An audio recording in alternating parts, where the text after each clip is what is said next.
Welcome to our channel.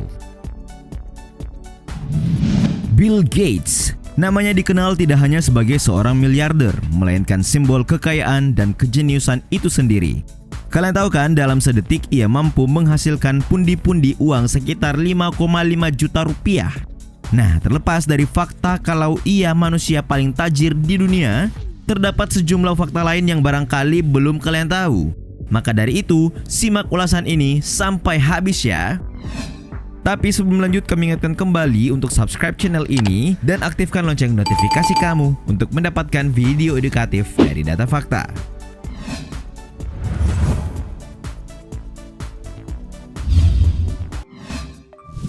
Kehidupan awal.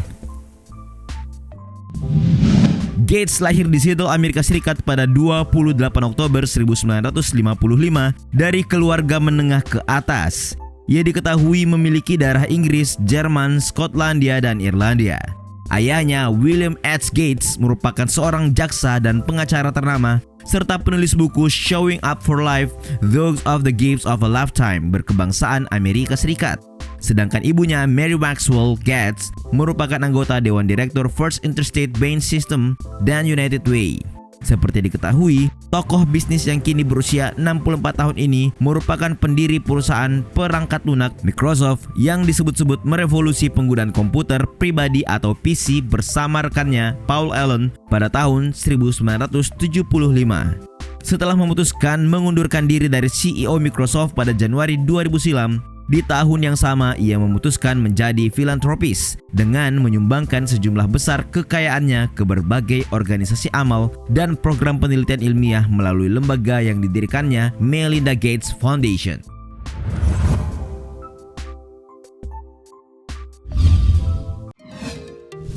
Tertarik dengan komputer sejak belia. Stephen Maness dalam bukunya Gates How Microsoft Mogul Reinvented an Industry and Made Himself the Richest Man in America tahun 1994 mengungkapkan, Gates mulai tertarik dengan komputer saat berusia 13 tahun. Tepatnya saat ia sekolah di sekolah swasta Lakeside School Seattle pada tahun 1968. Saat itu sekolahnya memiliki terminal teletype model 33 ASR dan beberapa komputer General Electric untuk siswa. Mendapati perangkat tersebut, Gates pun tertarik mempelajarinya. Bersama temannya Rick Wayland, Ken Evans, dan Paul Allen, di mana nama terakhir ini yang nantinya menemani Gates mendirikan Microsoft, mereka mempelajari sistem lain termasuk sistem mini komputer diisi PDP, khususnya PDP-10 yang dimiliki oleh Computer Center Corporation atau CCC. Pada tahun 1973, Gates lulus dari Lakeside School dan melanjutkan pendidikannya di Harvard University. Namun memasuki tahun kedua, tepatnya pada tahun 1975, Gates memutuskan keluar dari kampus itu. Menariknya, ia memilih keluar dan lalu mendirikan perusahaan perangkat lunak bersama Paul Allen bernama Microsoft. Dengan bermitra dengan Micro Instrumentation and Telemetry Systems atau MITS, pencipta mikrokomputer baru bernama Altair 8800 cikal bakal personal komputer atau PC yang dikenal saat ini.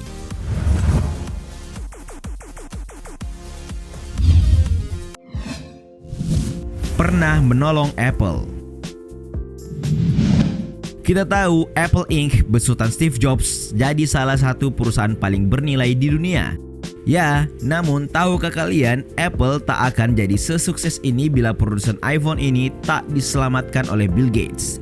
Dilansir dari CNBC, pada tahun 1977 Apple dilaporkan hampir bangkrut. Saat itu Apple sangat membutuhkan dana besar untuk mengembangkan produknya, namun tak memiliki penyedia yang cukup. Nah, pada Agustus 1997 tercapai kesepakatan. Bill Gates, dalam hal ini Microsoft, berinvestasi senilai 150 juta US dollar atau setara dengan 2,1 triliun rupiah pada Apple. Kabarnya investasi tersebut ditukar dengan 150.000 saham preferred. Saham ini bisa dikonversi jadi saham biasa seharga 8,25 dolar US dollar dan bisa ditebus perusahaan setelah 3 tahun. Pada tahun 2003, Microsoft menjual semua saham Apple.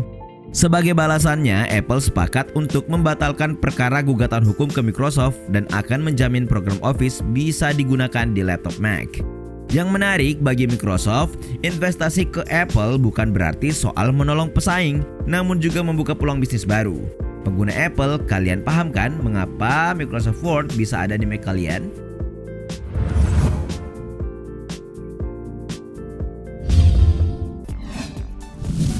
Hafal 2000 kata dalam kitab suci. Gates bukanlah sosok yang terkenal religius, namun ia memiliki kecerdasan yang pernah dibuktikan di gereja. Ya, ceritanya saat usianya 11 tahun, Gates ditantang oleh pendeta Dale Turner untuk menghafal 5 hingga 7 dalam kitab Matius. Seluruh peserta pendalaman iman termasuk Gates saat itu diuji dan dijanjikan hadiah makan malam di puncak gedung Space Needle, sebuah menara terkenal di Seattle. Turner terhenyak saat Gates mampu menghafal 2000 kata dalam Alkitab tersebut. Nah, perlu diketahui, Gates memang amatlah tertarik dengan buku-buku dan diketahui jadi kutu buku untuk seri-seri tertentu. Salah satunya World Book Encyclopedia. Tak hanya itu, ia bahkan disebut-sebut kerap membaca 50 buku dalam setahun.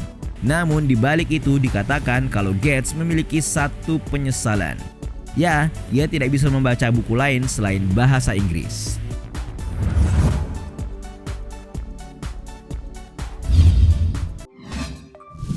Kutu buku.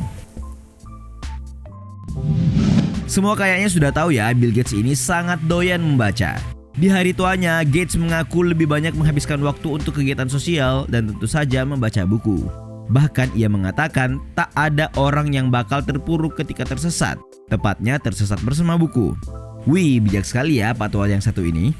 Kita akan kasih tahu beberapa buku yang disukai Gates. Simak baik-baik ya. Pertama, buku karangan John Brooks, Business Adventures. Buku ini merupakan antologi 12 cerita yang terinspirasi dari dunia bursa saham di Wall Street. Lalu, The Power to Compete, gubahan penulis Jepang bersaudara Hiroshi Mikitani dan Ryoichi Mikitani. Sebuah buku dengan sudut pandang masyarakat Jepang yang mengungkap alasan dibalik sikap Jepang di dunia bisnis internasional. Kemudian buku karya Yuval Noah Harari, Sapiens, yang berisi uraian asal-usul manusia dalam perspektif ilmu sains, serta masih banyak lagi.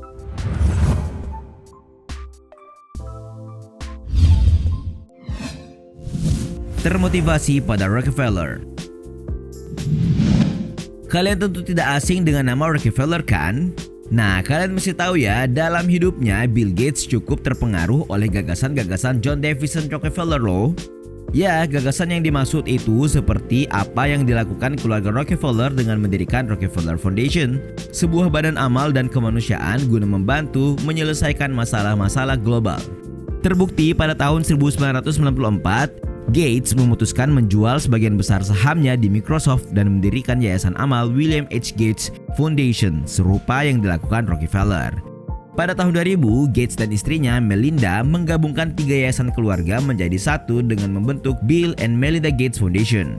Yayasan itu diketahui jadi yang terbesar yang beroperasi secara transparan di dunia.